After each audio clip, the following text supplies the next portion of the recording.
Hi, this is Matt and Goose, the cameraman from Tracks and Overlanding. Welcome to our channel. This is a channel focused on full-size diesel truck overlanding and camping. And today we are at the base of Tyee Mountain in the beautiful Washington National Wenatchee Forest. So we're just kind of in the Entiat Mountains, north of Wenatchee, and we had a very cold, very windy night last night. Luckily we each brought 2 sleeping bags, and it's June and it got down to about 40 degrees and it was super windy. And now it's the morning, and we want to tell you a little bit about our channel and a little bit about why we chose a full-size rig for our overlanding, and have a little discussion. So thanks for watching. Today's discussion is going to be about why did we choose a full-size diesel truck for our overlanding rig. Most folks these days are choosing smaller rigs, either a Jeep Wrangler, Toyota Land Cruiser, Toyota Tacoma, for something that's kind of more moderately sized and gives you a better balance between hauling capability and being able to go on the more aggressive trails. So we actually started from the RV camping side of the world. We have an Airstream trailer, 27-foot Safari Airstream, which we've been using for the last 8 or so years, traveling across the country and seeing dozens and dozens of national parks. So the full-size diesel truck really started from that, where we needed to have the gas mileage of a diesel and the towing capability of a full-size 3/4 ton truck.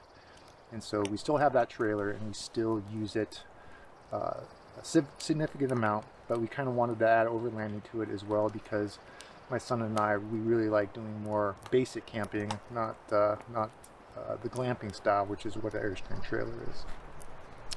So there's a couple benefits to a full-size truck other than being able to haul large trailers.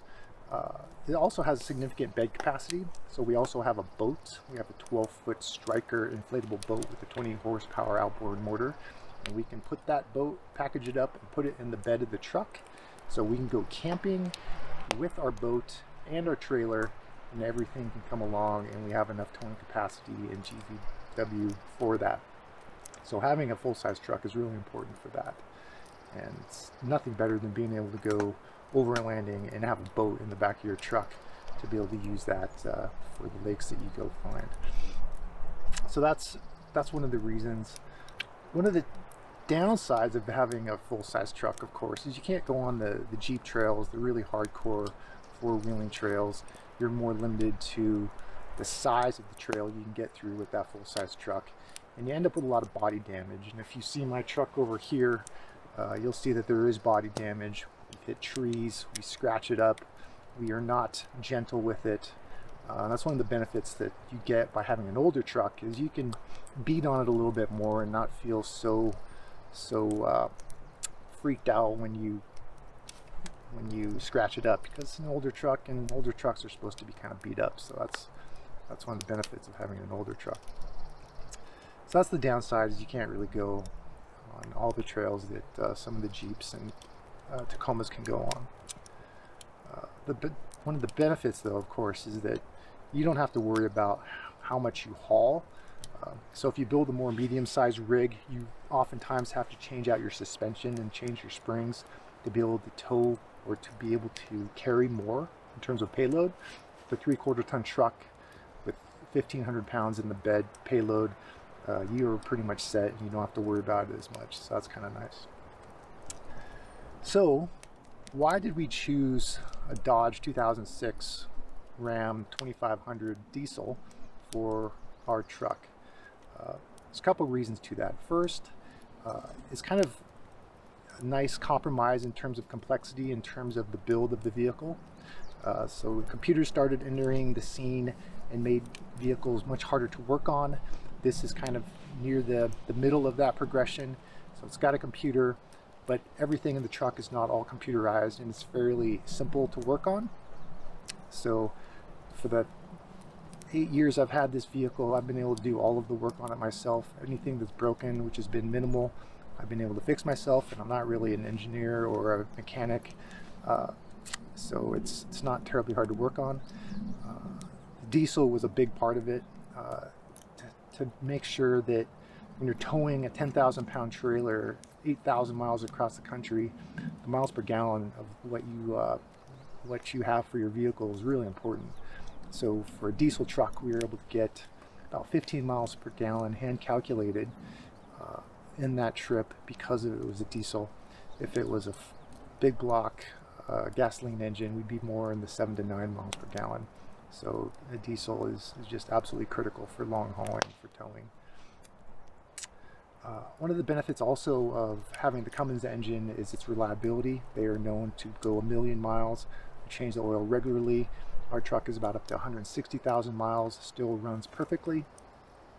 And because it's a straight 6 as opposed to a V8 like the competitor diesel engines out there from Chevy and Ford, it's very easy to work on. It's very easy to get the things. It's very easy to modify. So, I've added a 2-micron filter to the engine bay, and there's space for it, very readily available. I was able to change the water pump in 20 minutes because it was a straight 6 and very easy to get to.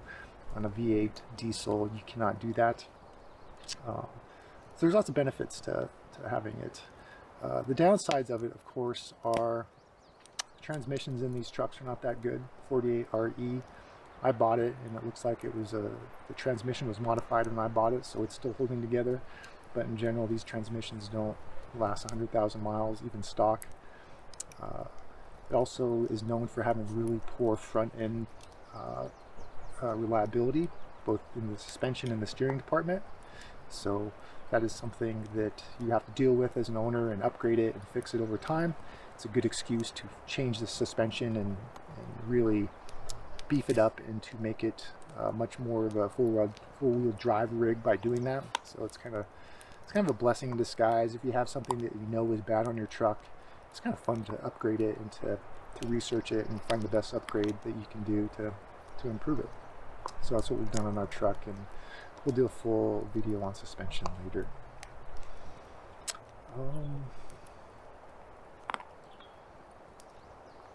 So those are the primary reasons why we chose our full-size diesel rig.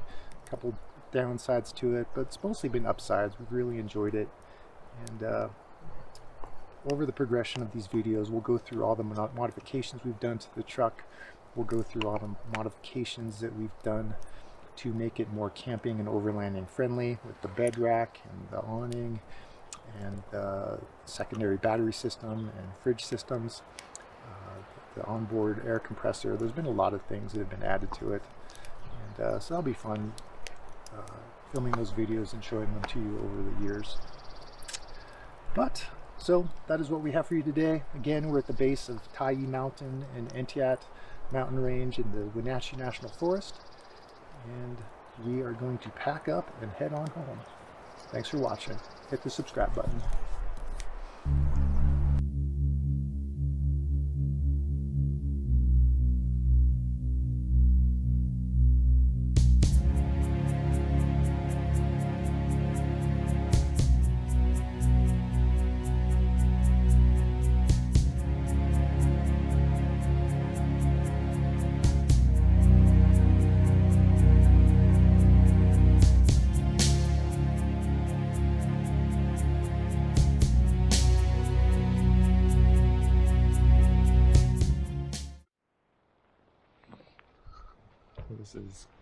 This is Coco, camp dog.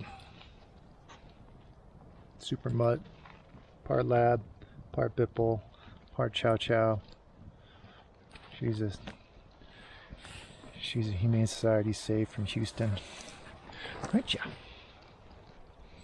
She loves camping. So this is a camp walk around. Got our rig here with our bed rack. We have our awning coming off of it. We have our water supply right here. We have 2 swags. Yes, we rock Australian style sleeping swags. They are so comfortable on stretchers or cots. And then we have our windbreak. Last night we definitely needed it because the wind was ripping. Bed of the truck holds the rest of the bare essentials. We have our ARB fridge. We have a secondary battery system. We have our recovery gear, high lift jack, shovel, max tracks. This was our breakfast situation this morning. We have our MSR ISO Pro jet boiler. We have coffee. So this is really simple camp setup for us. Here's the truck.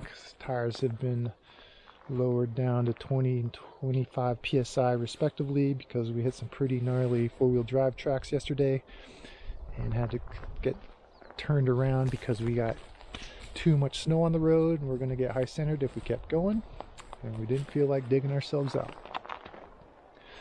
So this is Camp Tyee Mountain, June 2021.